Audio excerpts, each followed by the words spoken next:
안녕하세요. 김정혜TV의 김정혜 목사입니다. 한국 기독교가 한국 근대사회에 있어서 어떤 역할을 했을까라고 하는 것은 많은 지식인들, 역사학자들, 정치학자들의 궁금증이기도 했습니다.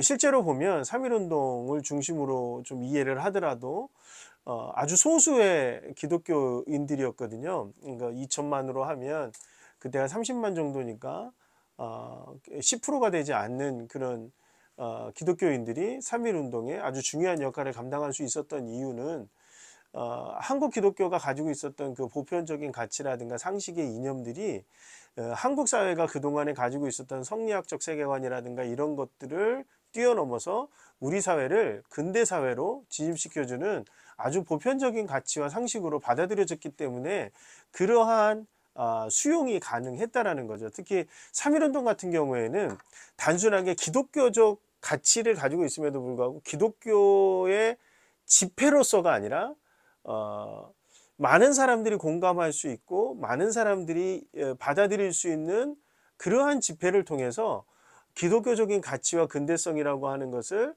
확산시켜 나갔다라고 하는 데서 굉장히 중요한 의미를 갖는데요.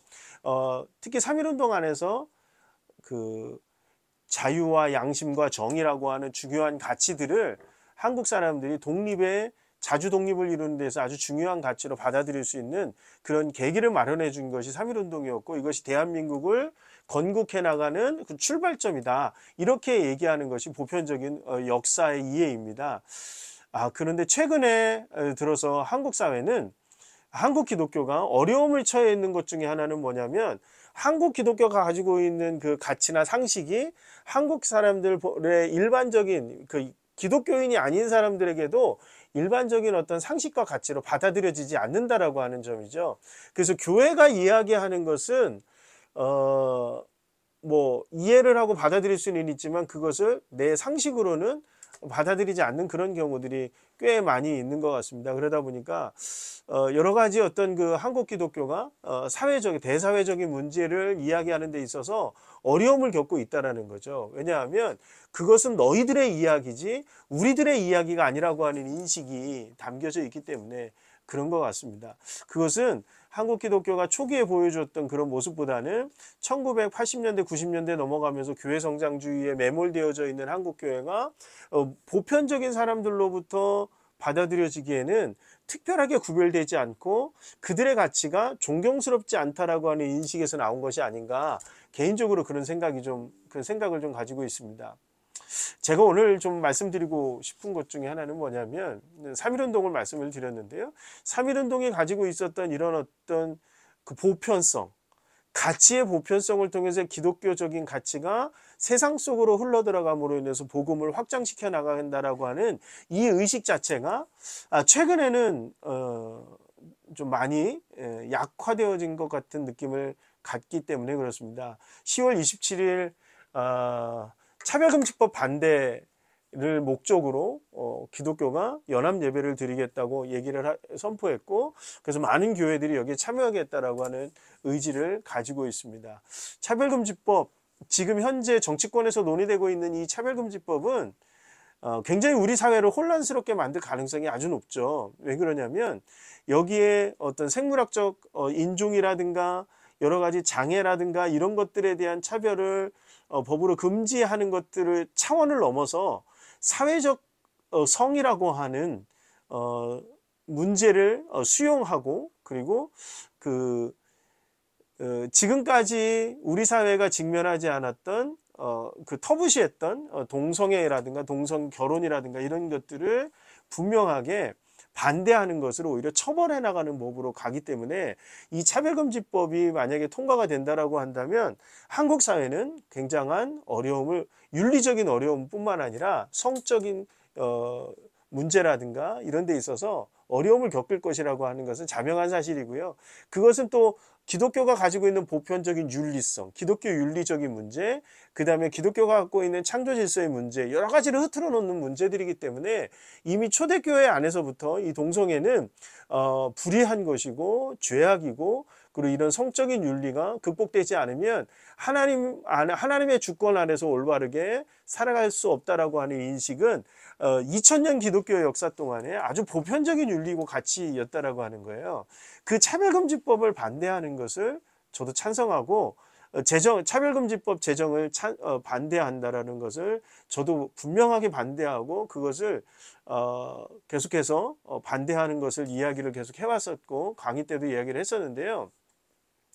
근데 10월 27일 집회에 대한 걱정들, 그 씁쓸함이 저에게는 좀 있습니다.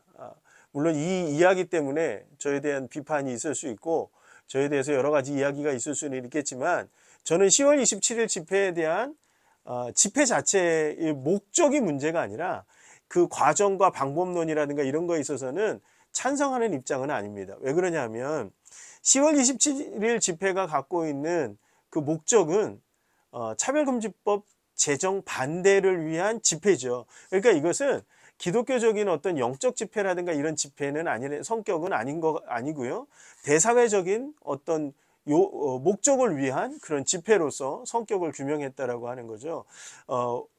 여기에서 제가 씁쓸한 것은 첫 번째 뭐냐면 이제 기독교가 차별금지법을 반대한다라고 했을 때 제정을 반대한다라고 했을 때 그 제정의 반대 이유가 정상적인 방법이라든가 정상적인 설득으로는 사람들에게 먹히지 않게 되었다라고 하는 씁쓸함이 있습니다.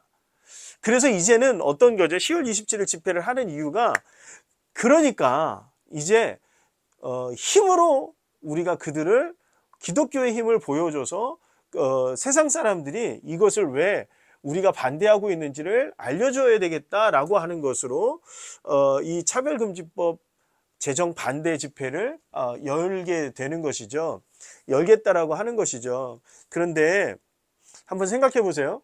이 차별금지법 제정의 문제가 언제부터 대두가 됐었죠? 제가 알기로도 벌써 19대, 20대 국회, 21대 국회 이 한 10여 년 이상을 이 차별금지법의 문제가 계속해서 대두가 됐었고 제가 청년사역을 할 때 벌써 한 15년이 지났는데 이 청년사역을 할 때도 이 차별금지법의 문제, 동성의 문제, 동성결혼의 문제가 계속해서 한국 사회 안에 점점 밀려오는 파고처럼 다가왔거든요. 그리고 이미 미국과 유럽에서 이 흐름이 한 차례 지나갔고 그런 흐름 가운데서 한국 사회가 이것을 직면하고 있을 때 한국 기독교는 사실 정작 아무런 대안도 아무런 대처도 하지 못했죠. 토론에 나가면 목사님들이 토론에 나가서 일반 사람들과 토론을 하는데 성경에 이것은 반대입니다. 그래서 우리는 반대합니다. 이야기하는 정도에서 선을 그쳤다라고 하는 거예요. 동성애라고 하는 것, 동성결혼이라고 하는 것을 우리가 왜 죄라고 얘기하는 데 있어서 이것이 법률로 제정됐을 때 보다 어떤 혼란스러운 부분들이 다가오게 되고 어떤 윤리성의 문제, 상식의 문제들이 다가오는지에 대해서 법은 처벌을 목적으로 하는 것이 법이거든요. 그랬을 때 다가오는 어려움들이 어떤 것인지를 설득하는 작업에 있어서 우리는 많은 부분들을 놓쳤다라고 하는 거죠. 동성애자들이라든가 동성결혼을 찬성하는 사람들이 되게 문화적인 접근과 그 다음에 문학이라든가 어떤 여러 가지 오늘날 많은 사람들이 받아들일 수 있는 그런 부분들에서 설득의 작업을 20, 30년 동안 해왔던 반면에 한국 기독교는 그 부분에 있어서 제대로 된 설득이라든가 이런 어떤 그 싱크탱크라든가 학자들이라든가들이 나서서 이런 것들을 하지 못했다라고 하는 거예요. 그러다 보니까 어떻게 됐습니까?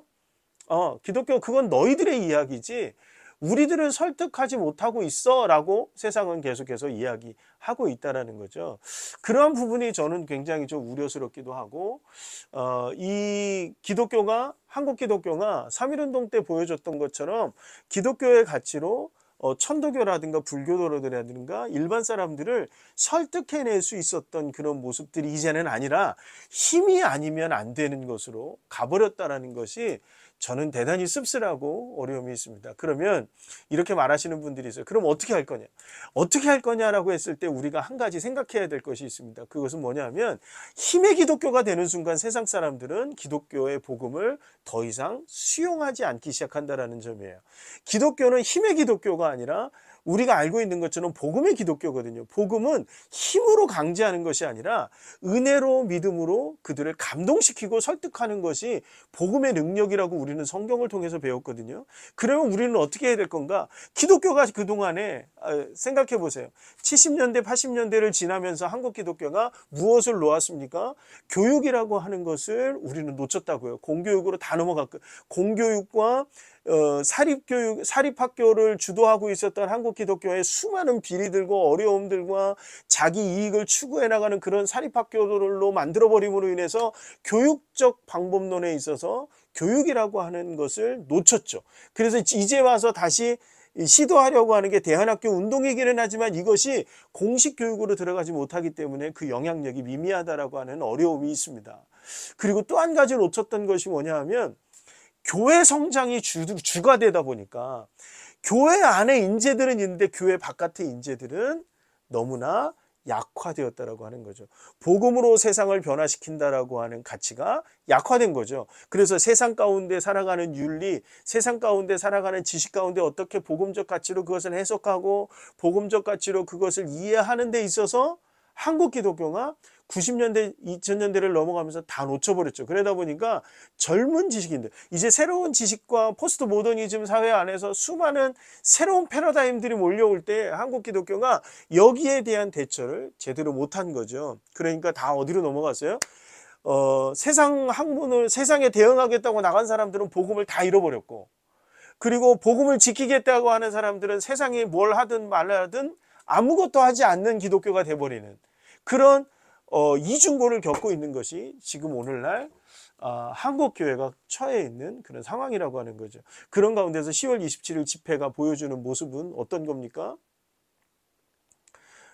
거기에 참석하면 의로운 기독교인이 되는 것이고 참석하지 않으면 불의한 기독교인이 되는 것처럼 이렇게 몰아가죠. 그런데 여러분 가만히 생각해 보세요. 3.1운동 때 공약 3장에 보면 이 3.1운동의 참여를 강제하지 않습니다. 자유로 스스로 판단에 의해서 참여하도록 권유하죠. 그리고 절대 여기에 참여하지 않은 사람들, 심지어 일본 사람, 나를 핍박하는 일본 사람들까지 공격하지 않도록 이 3.1운동은 철저하게 기독교적 가치 안에서 움직였다라고 하는 거예요. 그런데 벌써부터 10월 27일 참여하면 어떻게 되죠?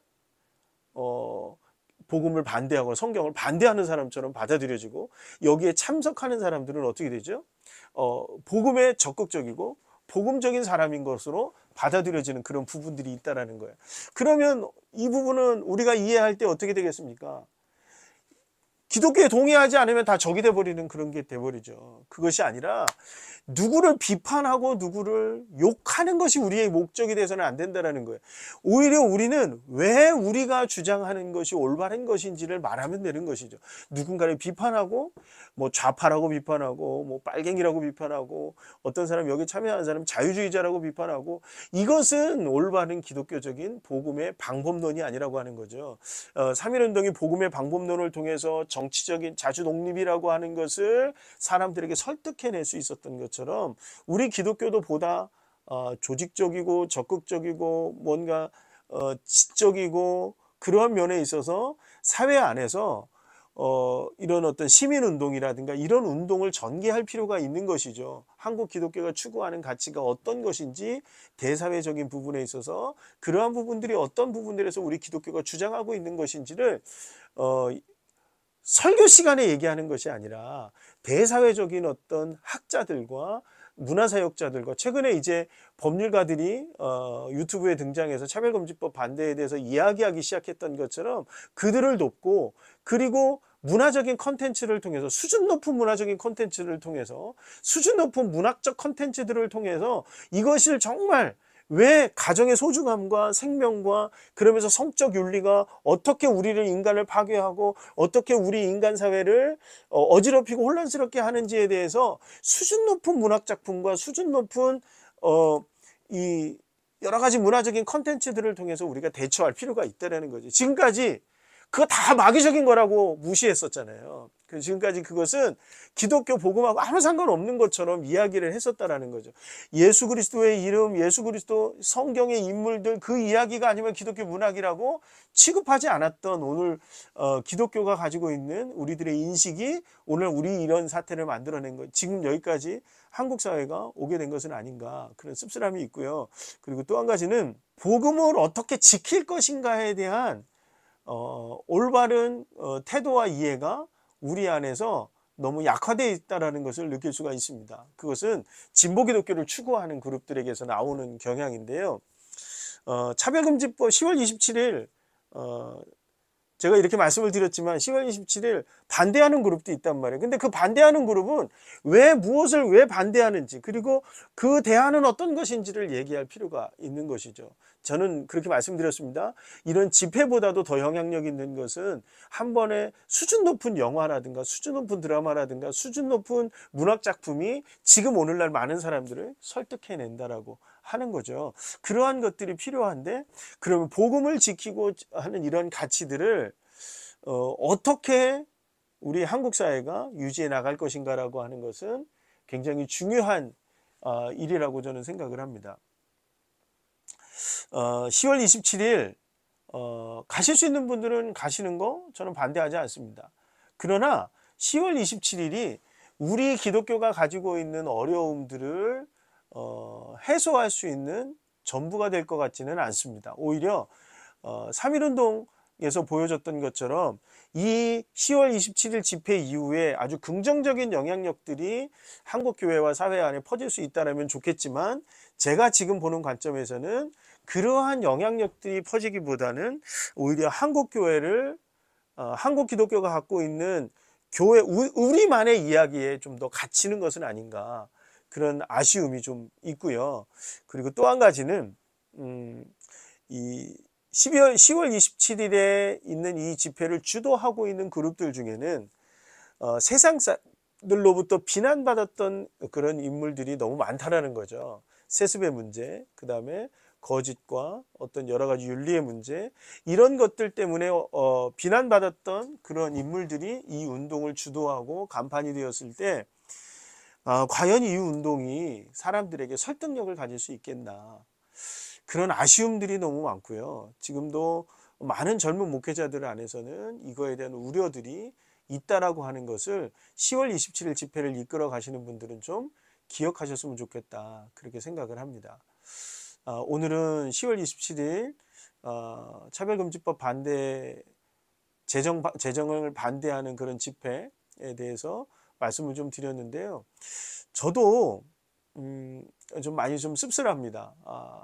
우리가 이제 한국 기독교가 이렇게밖에는 할 수 없는 것에 대한 씁쓸함이 있고 아쉬움이 있고 조금 더 지적인 그룹들, 조금 더 문화사역자들, 조금 더 많은 세상을 향해 복음을 선포해 나갈 수 있는 가치 있는 사람들을 좀 한데 모아서 우리가 어떤 하나님이 원하시는 이 세상, 하나님이 기뻐하는 이 세상은 어떤 모습일까를 고민할 수 있는 그런 계기가 되었으면 하는 그런 바람이 있습니다. 씁쓸하고 아쉬움이 있는 10월 27일 집회입니다. 누군가를 공격하는 집회가 되지 않기를 바라고 누군가를 악마화하는 집회가 되지 않기를 바랍니다.